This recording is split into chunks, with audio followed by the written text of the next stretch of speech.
पिछले वीडियो में दोस्तों मैंने भारतीय न्याय संहिता 2023 के मुख्य या महत्वपूर्ण धाराओं के बारे में आपको बताया था। अब मैं भारतीय नागरिक सुरक्षा संहिता BNSS 2023 के मुख्य या महत्वपूर्ण जो धाराएं हैं, जो अक्सर एग्जाम में इनका उपयोग होता है, पूछे जाते हैं और इनके बेस पे यूनिवर्सिटी लेवल पर एग्जाम्स में क्वेश्चंस पूछे जाते हैं और आपके लिए याद रखना बहुत ज़रूरी होता है, नहीं तो आपको मार्क्स अच्छे नहीं मिल सकते हैं। उसी तरह कॉम्पिटिटिव एग्जाम अगर देने आप जा रहे हैं तो अगर आपको एक रेडीमेड चीज़ मिल रही है तो बहुत ही अच्छा होगा। इससे क्या है कि आपको जो है वीडियो के थ्रू से उन धाराओं को आसानी से याद करने का मौका मिलेगा। आपको कहीं लिखने की ज़रूरत नहीं है और आप कहीं भी सुन सकते हैं, कभी भी सुन सकते हैं और जैसे चाहे वैसे आप सुन सकते हैं और उनको दिमाग में रख सकते हैं, ताकि जब एग्जामिनेशन आए तो आप हर प्रश्न का जवाब जो है सही तरीके से दे पाएँ। हालांकि धाराएं तो बहुत हैं, लेकिन जो बहुत ही महत्वपूर्ण हैं उन्हीं को मैंने यहाँ पर आपके सामने प्रस्तुत किया है इस वीडियो के थ्रू से। तो दोस्तों शुरू करते हैं। भारतीय नागरिक सुरक्षा संहिता BNS 2023 जो CRPC 1973 का स्थान लेती है, इसमें 531 धाराएं और 39 अध्याय हैं। पहला यही है कितनी धाराएं हैं और कितने अध्याय हैं, तो 531 धाराएं हैं और 39 अध्याय हैं। तो शॉर्ट क्वेश्चंस के रूप में अगर कॉम्पिटिटिव एग्जाम आप दे रहे हैं तो हो सकता है ये क्वेश्चन भी आपको पूछ लिया जाए, इसलिए मैंने इसका जिक्र यहाँ किया है। अब चलते हैं मुख्य धाराओं से।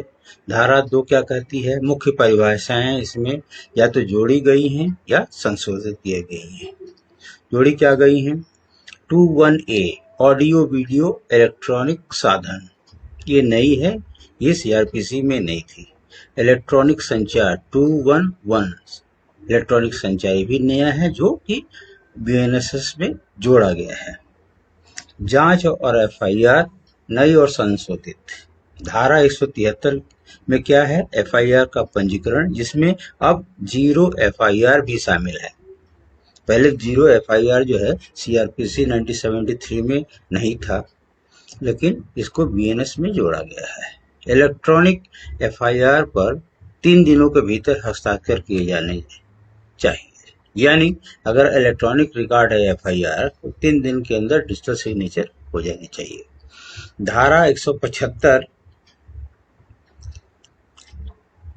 3 ये क्या कहती है?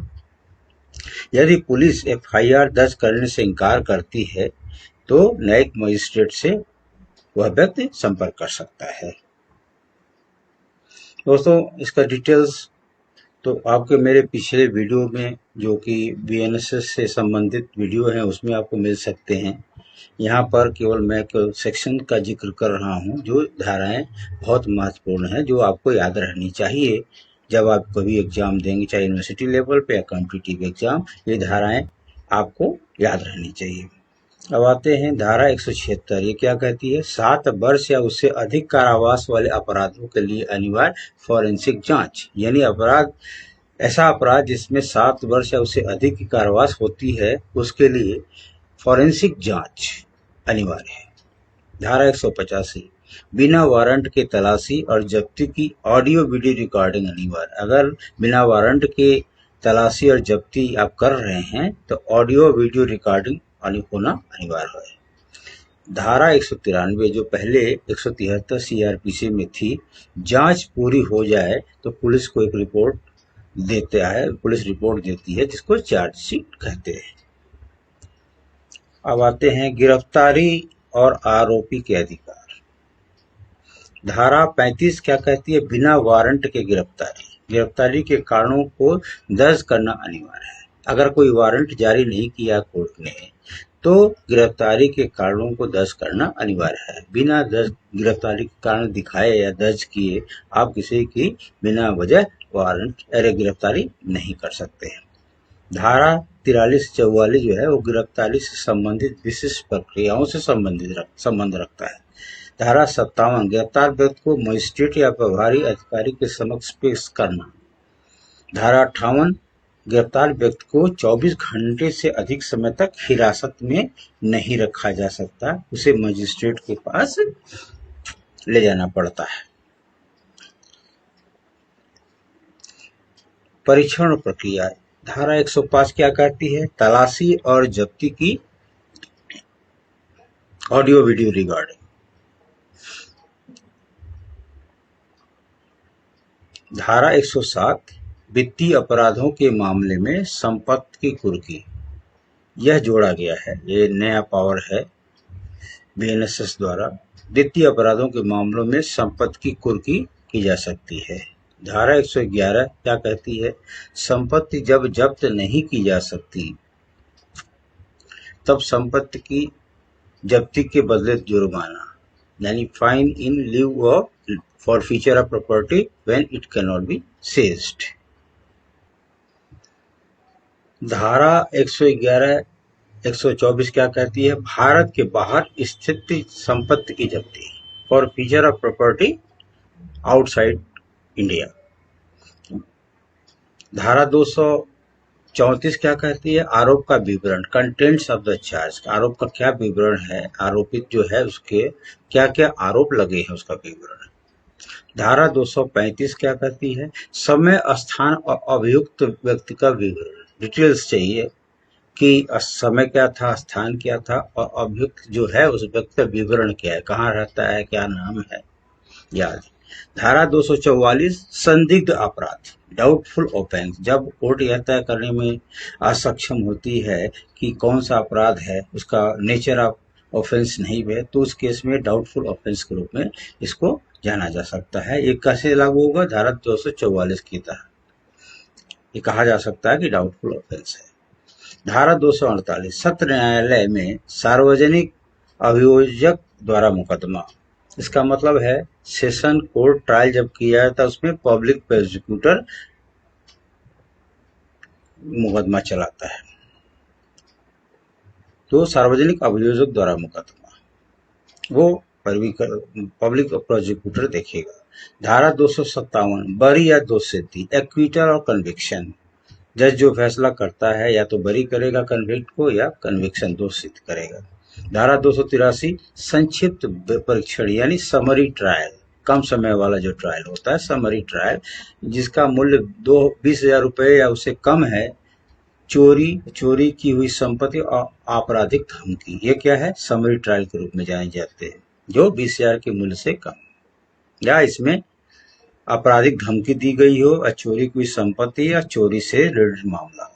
धारा 284 क्या है? सिर्फ जुर्माना या 6 महीने तक की जेल की सजा वाले अपराध, जो भी अपराध हैं उनके लिए दूसरी श्रेणी के मजिस्ट्रेट द्वारा समरी ट्रायल। धारा 290 क्या कहती है?